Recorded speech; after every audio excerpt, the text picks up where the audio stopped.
Good morning, guys. Welcome back to the channel. We have a pretty big day coming up within the week. Both of the Evos are going down to English Racing down in Portland, Oregon. Both of them will be tuned on flex fuel, which is where you can run either E85 or pump gas. But with that being said, both cars need a ton of work before we head out. This thing really just needs some cleaning up, a few things to check over. We do of course have to install the flex fuel kit. The Evo 8 does have a brand new motor in it still. We haven't even got anywhere close to our 500-mile break in, which is completely fine. We'll obviously hit the 500 miles on the way down to Portland, but we still do have to install the oil cooler, flex fuel kit, and a few other little things on the Evo. We have been busting our asses making this STI into what it is now, and I figured it's time to step back and really focus on the Evos, get the Evos dialed in. We've spent so much time, so much money, so many hours on the Evos, performance-wise, and it's finally time to make some power on both of the cars.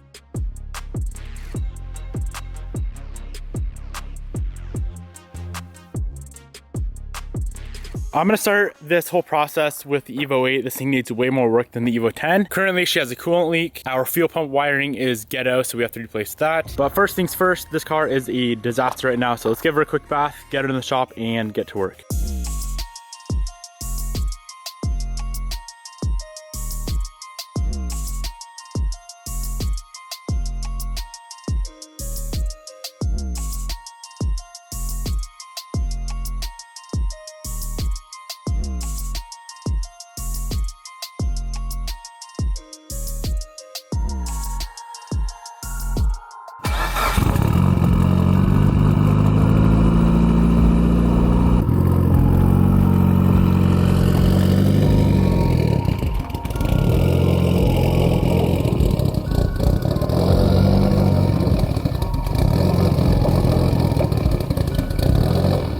All right, we got her all cleaned up. I think the first thing I want to fix is the hardwire kit for the fuel pump. So we're running a Walbro 450 and it's hardwired to be constantly ran at 12 volts. We wired this up a while ago and we keep having little issues with it. Like the fuse keeps blowing. That wire is severely burnt looking. So what I decided to do is just rewire the whole thing. I ended up getting a kit from DW. I'll have this link down below. It's like $30 to $40 and I think it's well worth it. It's the proper gauge wire, it's the proper relay that we need, and it's the proper fuse that we need as well. So let's go ahead and get this swapped out real quick. I figured it's not worth it, 40 bucks to replace everything versus risking burning down your entire car because my wiring keeps melting.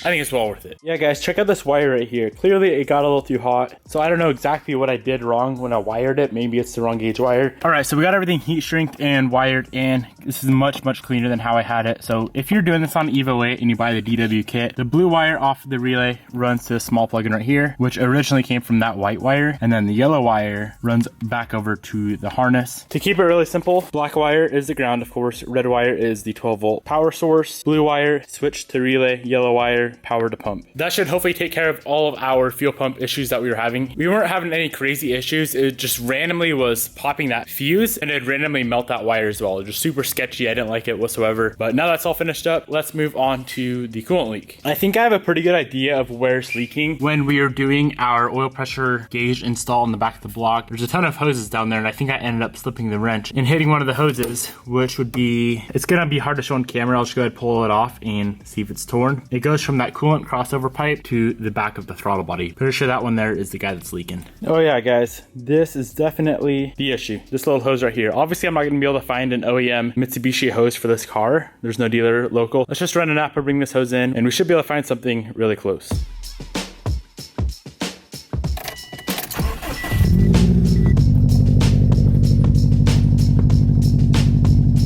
So I went and picked up a hose that's a good bit longer, but we can definitely just trim it down to the proper size. And then we picked up some coolant as well. Let's get this new hose on, make sure that coolant leak is fixed. That was, I think, the biggest issue that we were really having with the car. Made me not want to drive it. It was a very slow leak, but still I don't want to overheat a brand new motor.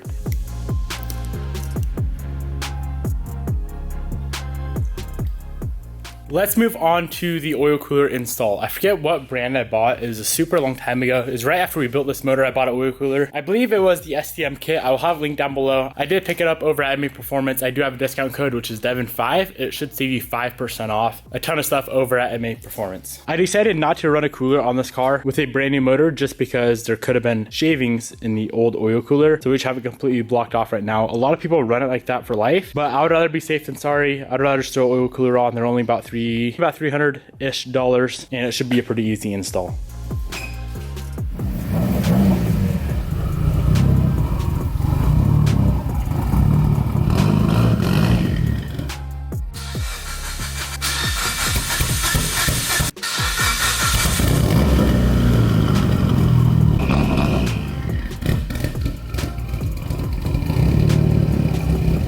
As I was driving this car up, she started running a little strange, as you heard, so I figured I'd do a boost leak test, and I'm finding quite a few leaks. The BOV was leaking, so we got that fixed. There was a cap on the intake manifold that was torn, so I replaced that. Now we have one last leak, it sounds like, on the lower intercooler pipe. So if you charge the system, just through the turbo, put some pressure in there. You hear that? So it's always really, really good to try and sort out any issues with your car before you obviously get it tuned. If we were doing this down in English right now, I'd be getting charged probably a lot of money. Want to make sure neither car has any boost leaks whatsoever before we head out. Let's tighten up that clamp. That should take care of the last boost leak we have. We had 3 total boost leaks on this car. That's crazy.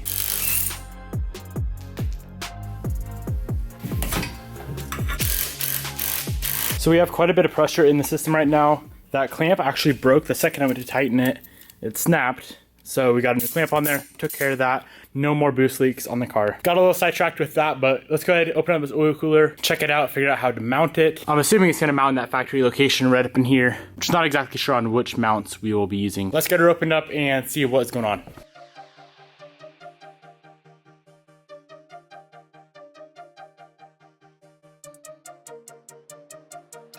Here's the oil cooler. There's some lines, fittings, and brackets in that bag. This thing is a lot smaller than I figured it would be. We have a MA Performance kit on the Evo 10, and I feel like that oil cooler is like twice the size of this one. It is what it is. Let's get this thing installed so we don't have to worry about it any longer.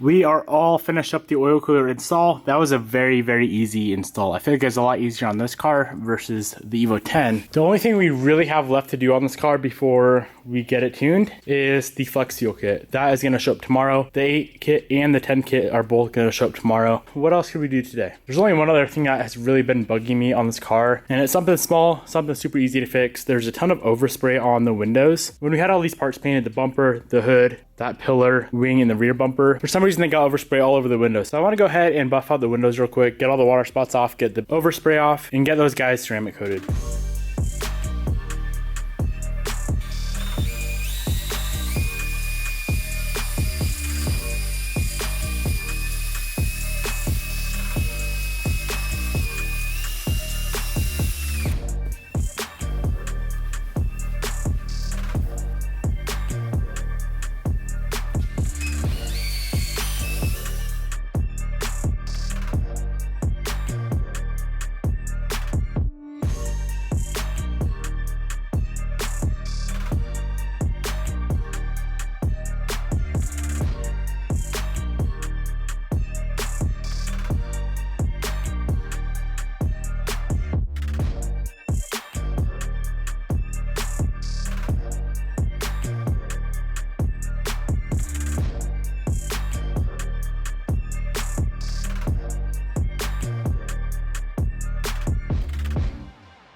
So we just got all of the glass ceramic coated. What I found out on this driver's side front window is that overspray that I thought was on the outside is actually on the inside of the window. It's on the tint. I don't know if it's gonna show up well on camera, But you guys see all that graininess? I had this whole pillar sprayed right here. There was some dents in it from when someone tried to break in. So I'm guessing what they did was roll down the window a little bit. They must not have masked it off properly. Not a super big deal. We can just head into Elko Tint and get just this glass retinted and we should be good to go. I am super stoked to get both Evos on E85 flex fuel. Not have to worry about switching back and forth from pump gas to E85 tunes. Really excited to make good power. I know the Evo 10 is going to make quite a bit more power than this car. This car only has a 25G. The Evo 10, on the other hand, has a 6266. I want you guys to go down in the comment section below. Take a wild guess at what you think the Evo 8 is going to make for horsepower on E85. It's a 2.4 liter. It's got cams, 25G factory location turbo is the gist of it. Speed density, fuel system is done. Drop a comment down below. Let me know what you think it'll make. Hope you guys enjoyed today's episode. Peace out. I'll see you tomorrow.